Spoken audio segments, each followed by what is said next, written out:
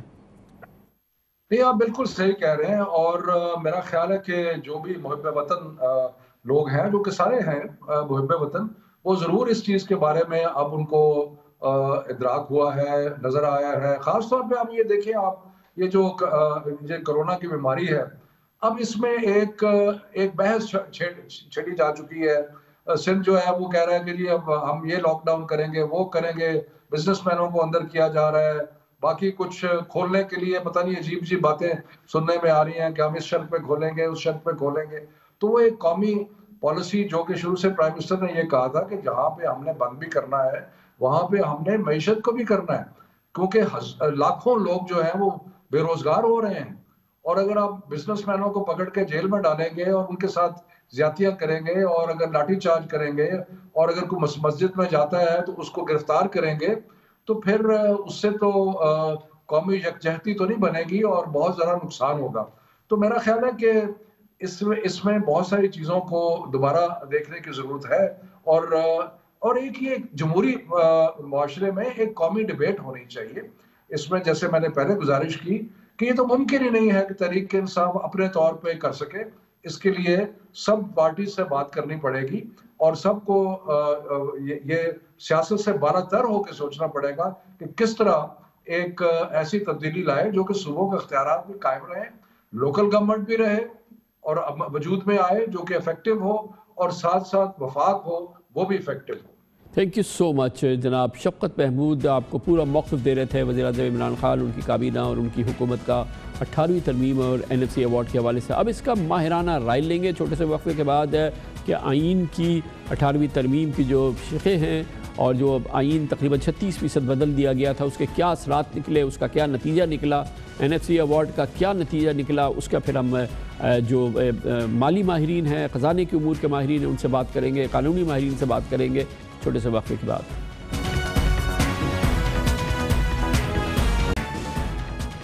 عملی بحث کا آغاز ہو رہا ہے جمہوری معاشرے کی طرح سے، اور تمام سیاسی جماعتیں اس میں حصہ لیں گی کہ کیا 18ویں ترمیم کے بعد ریاست پاکستان، وفاق پاکستان فیڈریشن مضبوط ہوا ہے یا کمزور ہوا ہے، اس سے فائدہ ہوا ہے یا نقصان ہوا ہے، اور اس کا جو تقاضا تھا، جو اس کا اختیارات کی نچلی سطح تک منتقل ہو کے اختیارات کو نچلی سطح تک پہنچانا تھا، کیا وہ عمل ہوا ہے یا نہیں۔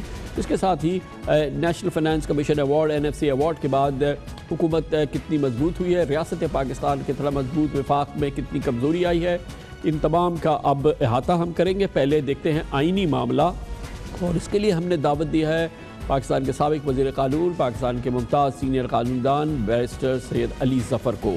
بہت بہت شکریہ بیرسٹر صاحب۔ اب 18ویں ترمیم کی قبولیت کے کوئی 10 سال کے بعد ایک پوسٹ مارٹم ہو رہا ہے، کوئی ایک ریویو ہو رہا ہے، ایک طرح کا کانسٹیٹیوشنل آڈٹ ہو رہا ہے کہ اس کے مقاصد پورے ہوئے، اس سے جو کچھ ریاست کو فائدہ پہنچنا تھا وہ پہنچا، کتنی تقویت ملی وفاق پاکستان کو، اور اس کے بعد لگ یہ رہا ہے کہ ایک عام تاثر یہ ہے کہ شاید جو مطلوبہ نتائج تھے وہ حاصل نہیں ہوئے ہیں۔ آپ کا اپنا خیال کیا ہے اس حوالے سے، آپ کیا ویو رکھتے ہیں؟ دیکھیں، 8ویں ترمیم کے بہت سارے فائدے بھی ہیں اور کچھ نقصانات جو پہلے سے بڑے واضح تھے کہ ہوں گے، جس کی وجہ سے اس کو امپروو کرنے کی ضرورت ہے، اس کو بہتر بنانے کی ضرورت ہے، وہ بھی اب نظر آنا شروع ہو گئے ہیں۔ آپ دیکھیں کہ 18ویں ترمیم میں جو اچھی باتیں تھیں وہ تو بڑی کلیئر تھیں۔ ایک تو 1973 کی کانسٹیٹیوشن کو واپس لایا گیا تھا، جو ڈکٹیٹرز نے ترمیم کی تھی کانسٹیٹیوشن میں ان کو ختم کیا گیا تھا، پریزیڈنٹ کی طاقت کو ختم کیا گیا تھا۔ آپ کو یاد ہے آرٹیکل 58(2)B تھا جس کے تحت پارلیمنٹ کو ڈیزالو کر سکتا تھا پریزیڈنٹ، وہ ختم کی گئی۔ بہت سارے 2 بڑے اہم بنیادی حقوق دیے گئے، right to education, fair trial کا پرنسپل، یہ سارے ڈالے گئے تھے۔ پروونشل اٹانومی بہت حد تک دی گئی تھی، لیکن جو مسئلے تھے وہ یہ تھے کہ کنکرنٹ لسٹ، آپ کو پتہ ہے کامران صاحب، کنکرنٹ لسٹ ہوتی تھی پہلے کانسٹیٹیوشن میں، جس کے تحت بہت سارے ایسے قانونی مسئلے تھے جو کہ فیڈرل حکومت بھی اور پروونشل حکومت بھی، دونوں پارلیمنٹ بھی اور پروونشل اسمبلی بھی اس پہ قانون سازی کر سکتی تھی۔ وہ کنکرنٹ لسٹ ختم کر دی گئی۔ اب جب کنکرنٹ لسٹ ٹوٹلی ختم کی گئی تو اس کے کچھ بڑے میجر اثرات آنا شروع ہوئے جو فیڈریشن کے اسٹیٹ کے اوپر آتے ہیں۔ مثلاً آپ دیکھیں کہ ہیلتھ پروونسز کو دے دی گئی، ڈرگز پروونسز کو دے دی گئی، ایجوکیشن تعلیم پروونسز کو دے دی گئی۔ تو اس سے مسئلے یہ آنا شروع ہو گئے کہ جب آپ فیڈریشن کی بات کرتے ہیں اور اس میں ایک ڈرگ کا ایگزامپل لے لیں کہ ایک میڈیسن بن رہی ہے بلوچستان میں، وہ لائسنس بلوچستان دے رہا ہے، پنجاب نہیں دے رہا، اس کو کس طرح روکیں گے؟ اس لیے یہ اس قسم کے معاملات بڑا ضروری تھا کہ فیڈریشن کے پاس رہتے۔ وبا، انوائرمنٹ، آپ دیکھیں ہمارا کورونا کا بڑا مسئلہ ہے، لیکن کس زمانے میں فیڈرل حکومت بھی اس پہ قانون سازی کر سکتی تھی تاکہ یہ ایک اسٹیٹ کے معاملے حد تک وہ وبا کو کنٹرول کر سکے، کسی پینڈیمک کو کنٹرول کر سکے، وہ بھی پروونسز کو دے دیا گیا، جس کی وجہ سے ہمیں یہ مسئلے ہو رہے ہیں۔ تو اس قسم کے بہت سارے ایشوز تھے جو کہ ضروری ہے کہ آپ پارلیمنٹ کو یہ طاقت دیں، آپ فیڈریشن کو یہ طاقت دیں کہ ان معاملات پہ پارلیمنٹ بھی لیجسلیشن کر سکے۔ ان چیزوں کو درست کرنے کی میری نظر میں ضرورت ہے۔ جو اچھے کام تھے 18th امینڈمنٹ کے، جو میں نے کچھ کا ذکر کیا، اسی طرح آپ جوڈیشری کو جو اپوائنٹمنٹس کا میتھڈ انہوں نے بنایا تھا، الیکشن کمیشن کی اپوائنٹمنٹ کا میتھڈ بنایا تھا، وہ بہت درست ہیں، وہ بالکل صحیح چل رہے ہیں، اس میں کوئی ترمیم کرنے کی ضرورت نہیں ہے۔ لیکن یہ جو کچھ معاملات ہیں جس طرح ہیلتھ ہو گئی، ڈرگز ہو گئی، ایجوکیشن ہو گئی، ایک کریکولم ہوتا ہے ایک اسٹیٹ کا، وہ اب اسٹیٹ نہیں کر سکتی، وہ پروونسز کے پاس ہے۔ اسی طرح انوائرمنٹ کے ایشوز جو ہیں، کرمنل لاء کے، کرمنل پروسیجر کے، وہ پہلے کنکرنٹ لسٹ میں ہوتے تھے، وہ نکال کے پروونسز کو دے دیے گئے، تو بعد میں احساس علی ظفر صاحب اس میں جو ظاہر ہے کہ جو آئی تھنک جو سب سے بڑی اس کی روح تھی وہ یہ تھی کہ اختیارات کی نچلی سطح تک منتقلی کی جائے۔ ظاہر ہے کہ صرف مقصد یہ نہیں تھا کہ صوبے ایک مملکت بن جائیں، مکمل اختیار صرف ان صوبوں تک ہی محدود ہو جائے، یقیناً پھر ان کو نچلی سطح تک جانا تھا، شہری حکومتوں کو جانا تھا، پھر شہری حکومتوں سے مزید نچلی سطح تک جانا تھا، تاکہ پھر نچلی سطح تک یہ اختیارات ٹرکل کرتے۔ یہ پھر صوبوں کے دارالحکومتوں میں آ کے رک گئے، اور اس نے ایک بڑا بحران جنم دیا ہے، آپ کے سامنے ہے جو اس وقت سندھ کی صورتحال ہے، خاص طور پہ کراچی کی صورتحال ہے۔ جی بالکل آپ درست فرما رہے ہیں۔ اس کا جو ایک بیسک سپرٹ تھی 18th امینڈمنٹ کی، وہ یہ تھی کہ فیڈرل سے حکومت سے لے کے جو لیجسلیٹو طاقت ہے، جو فائنینشیل طاقت ہے، وہ پروونسز کو جائے گی، اور پروونسز پہ پھر وہ فردر ٹرکل ہو کے ایکچولی لوکل باڈیز تک جائے گی۔ اور ہم نے دیکھا کہ وہ لوکل باڈیز کے قوانین تو بنائے صوبوں نے، اور سندھ کے میں نے بڑا غور سے دیکھا جو سندھ میں لوکل باڈیز کے قانون بنائے، وہ تقریباً سارا کچھ پروونسز نے اپنے پاس رکھ لیا ہے، اور لوکل باڈیز کو صرف تھوڑی سی طاقت دی ہے، جس کی وجہ سے وہ ایکچولی لوگوں کا کام نہیں کر سکتی، نہ ان کے پاس کوئی فائنینشیل طاقت ہے۔ تو یہ 18th امینڈمنٹ کی یہ والا جو ایک ضروری اسپرٹ تھی، اس کا جو مین اس کا وجہ۔ علی ظفر صاحب کتنی امپورٹنس ہے اس بات کی کہ اب سپریم کورٹ بھی اب نہیں بلکہ پچھلے 1-2 سال سے اس میں باقاعدہ دلچسپی لے رہی ہے، اور کراچی کے جو بڑے ہاسپٹل تھے جو پہلے وفاق کے پاس تھے، پھر وہ 18ویں ترمیم میں صوبوں کے پاس چلے گئے، پھر سپریم کورٹ نے قرار دیا کہ نہیں ان کو وفاق میں دیں، اور 18ویں ترمیم کا یہ مطلب نہیں ہے کہ جو نظام ہے وہ مزید خراب ہو جائے، بلکہ اس کو بہتر ہونا چاہیے۔ یہ ایک بڑی تاریخی ڈیولپمنٹ تھی، اور اب اسی حوالے سے موجودہ چیف جسٹس اور موجودہ سپریم کورٹ بھی جائزہ لے رہی ہے جو آئین کی شک متعلقہ شک ہے شہری حکومتوں کے اختیارات کے حوالے سے جو کہ سلب کر دیے گئے ہیں۔ تو اب سپریم کورٹ کی بھی اس پورے معاملے میں بڑی براہ راست دلچسپی، اور کئی معاملات زیر سماعت بھی ہیں۔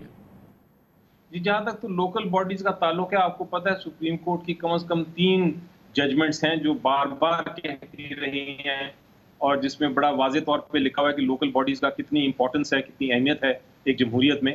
اور سپریم کورٹ نے بار بار ڈائریکشنز دیے ہیں پروونشل حکومتوں کو کہ آپ قانون سازی کریں، اور proper in letter and spirit قانون سازی کریں، تاکہ جو لوکل باڈیز ہیں ان کو فائنینشیل طاقت بھی دی جائے، اور ان کو قانون سازی کی بھی طاقت دی جائے، تاکہ وہ اپنے ٹیکسز بھی لے سکیں، اپنی کمائی بھی کر سکیں، اور ان کو لوگوں کے فلاح و بہبود کے لیے استعمال کر سکیں۔ لیکن یہ نہیں ہو رہا۔ اسی طرح آپ دیکھیں ایجوکیشن کا کریکولم ایک بنانے کی کوشش کی جا رہی ہے بڑے عرصے سے، لیکن وہ کریکولم نہیں بن رہا ہے ایک سٹینڈرڈ، جو کہ ایک بہت ضروری ہے میرا خیال ہے اسٹیٹ کی ایک یونٹی کے لیے۔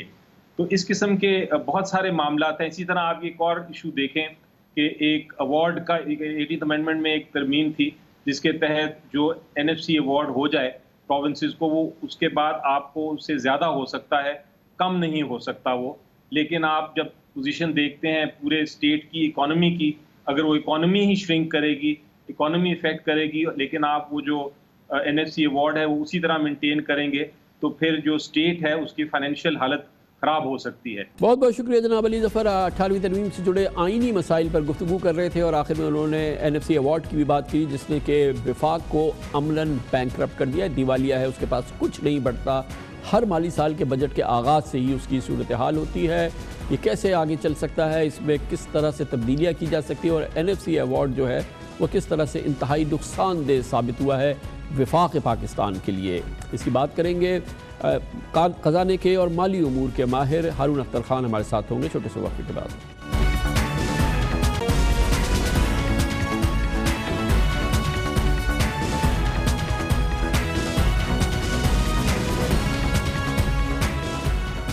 پروگرام کی شروع میں ہی ہم نے آپ کو بتایا کہ 18ویں ترمیم سے جڑے NFC ایوارڈ کے حوالے سے پاکستان پیپلز پارٹی کی کوئی بھی رائے ہو، لیکن پاکستان مسلم لیگ نون اور پاکستان تحریک انصاف کی رائے بالکل سیم ہے۔ منون کلمات ہیں جو کہ جناب عمران خان NFC ایوارڈ کے حوالے سے کہتے ہیں، اور جو جناب شاہد خاقان عباسی جو وزیر اعظم تھے کہتے تھے، گویا کہ اس کی بنیاد یہی تھی کہ NFC ایوارڈ کے بعد صوبوں کو تقریباً 57-58% کی ادائیگی کے بعد جو کہ محصولات، جو ٹیکسز، جو آمدن ہوتی ہے حکومت کی، اس کے بعد جو بچتا ہے وہ قرضوں کی ادائیگی میں، ملکی قرضے اور بین الاقوامی قرضوں کی ادائیگی میں، اور پھر دفاع کے بجٹ پہ چلا جاتا ہے، اور اس کے بعد وفاقی حکومت کے پاس کچھ نہیں بچتا، پورا سال سامنے ہوتا ہے اور پورا وفاق کا نظام چلانا ہے، اور یقیناً یہ ایک قابل عمل فارمولہ نہیں ہے، اور اس کا مطلب یہ کہ NFC ایوارڈ جس انداز سے بھی ترتیب دیا گیا 18ویں ترمیم کے پس منظر میں، یقیناً اس میں بہت نقائص ہیں اور اس مسئلے کو حل کرنا ضروری ہے۔